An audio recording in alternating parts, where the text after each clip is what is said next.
एक दिन राधिका और उसकी सास को घर पर अकेले रहना पड़ गया था। तब विजय जाते जाते कहता है, सुनो, ताला लगा के सोना, अच्छे से खिड़की दरवाजे चेक कर लेना और मम्मी का बीपी भी चेक कर लेना। हाँ जी, कोई दिक्कत नहीं है। अब आप आराम से जाइए शादी में, मैं मम्मी जी का पूरा ख्याल रखूंगी। और अपना ख्याल भी रखना। हाँ जी हाँ जी, अपना भी रखूंगी। अब जाइए ना आप। थोड़ी देर बाद गांव में जीप पर लगे एक स्पीकर से अनाउंसमेंट होती है।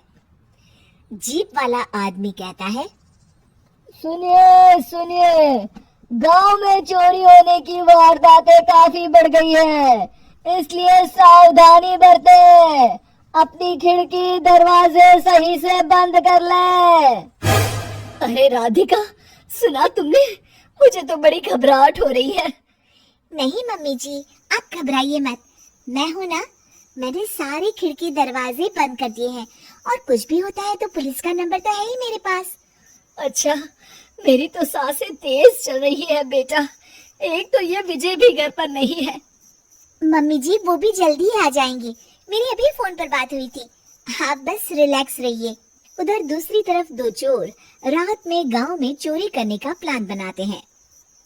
दोनों सास बहू अकेली है उस घर में। अच्छे से पता लगाया नो? हाँ, कोई और नहीं है घर पर। अच्छा मौका है हाथ साफ करने का। अरे वाह, अब आएगा मजा। देर रात को जब सब कुछ सुनसान होता है, दोनों चोर गांव की तरफ निकल जाते हैं।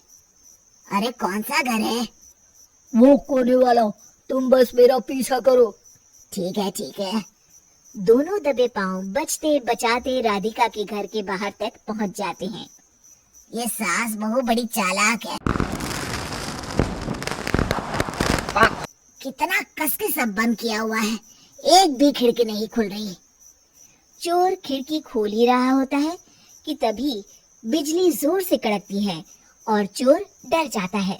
राधिका की सास भी चौंक कर उठ जाती है। राधिका! राधिका भी उठ जाती है। क्या हुआ माँ जी? घबराइए मत, मैं आपके पास ही हूँ। तुमने कुछ आवाजें सुनी?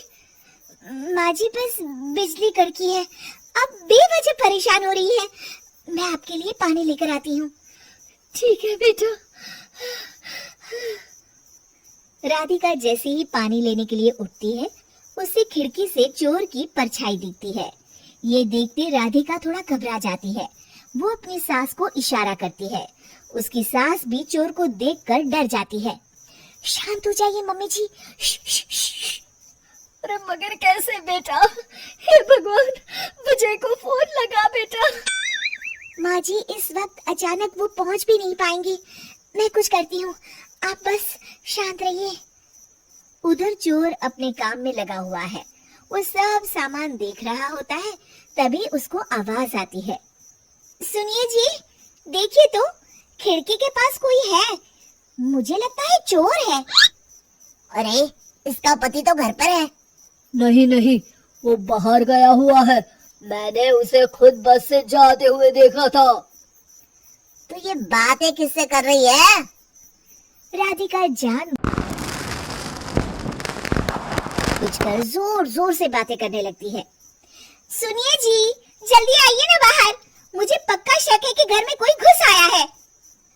अरे लगता है इसका पति आ गया है। ये दोनों अकेली नहीं है। भोलों की जानकारी तो गलत थी। भागो! चोर घबराकर जल्दी जल्दी बाहर की ओर भागने लगते हैं। तभी एक चोर का पांव फिसल जाता है, मगर वो फिर से जल्दी से खड़ा होकर भागने लगता है। वो गले के कोने तक पहुंचने ही वाला होता है कि पुलिस उसको पीछे से आके पकड़ लेती है। अरे रुको तो, किधर भाग रहे हो दोनों? कब से तुम दोनों की तलाश थी हमको? साहब, छोड़ दो हमको साहब। हमने कुछ नहीं किया। अच्छा, तो इतनी रात को क्या यहाँ जॉगिंग करने आए थे? हवलदार, दोनों को हथकड़ी लगाकर गाड़ी में बिठाओ।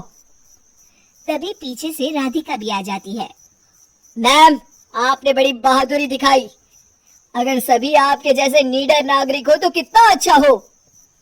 सर, आपको मेरी सासू माँ ने फोन किया था, उनका ही आइडिया था ये। हाँ, और चोर को डराने का आइडिया तो राधिका का था। बहुत ही समझदार और नीडर है मेरी बहू। चलिए, आप दोनों का ही बहुत बहुत शुक्रिया। आपने इन चोरों को पकड़वाकर देश की मदद की है। और हाँ, पुलिस स्टेशन आकर अपना इनाम जरूर से ले लीजिएगा। और अगले दिन विजय शहर से आ जाता है।